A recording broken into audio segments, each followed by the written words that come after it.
এখানে গাছ রাখা যাবে না, এই জন্য উঁচু জায়গা লাগে।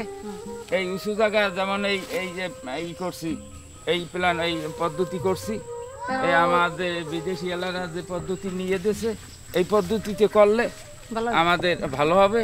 কিন্তু এগুলা নিচু জায়গায় নষ্ট হয়ে যায়, বর্ষার সিজনে উঁচু জায়গা লাগে, এভাবে নষ্ট হয়ে গেছে এই বৃষ্টিতে এবং এই পানি উঠিয়ে নষ্ট হয়ে গেছে।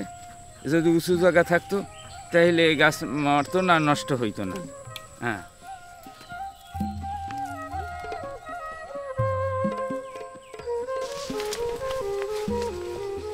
এইটা হইলো বর্ষার সিজনে একটু উঁচু জায়গা হইলো পানিটা কাটতে যায়, পানিটা থাকে না, সরিয়ে যায়, নিচের পানিটা জোয়ারে পানিতে ভরিয়ে যায়, অতি তাড়াতাড়ি এগুলো নষ্ট হয়ে যায়।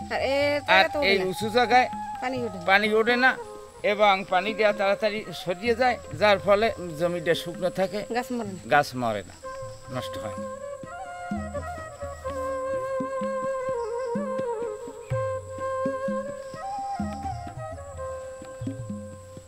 এই কম্পোস্টে হয়তো গাছের পাতা, গোবর সার, কুটা, খড়কুটা, ওই তরি তরকারি করে হেয়ে ফেলায়। হ্যাঁ, ওই হ্যাঁ হ্যাঁ, এই ফেলাইলে ওটা পচিয়ে কম্পোস্ট হয়ে যায়। এই কচুরির পানা নিজের খাবার জন্য মার্কেট বেচা কিনিয়া, শুধু হয়তো পরিশ্রম করলে কিছু আয়ের তো দরকার আছে, কিছু বিক্রির তো দরকার আছে।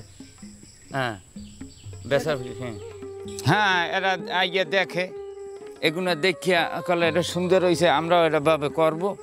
হ্যাঁ, এগুলো তো 12 মাসই এটা থাকে ফসল।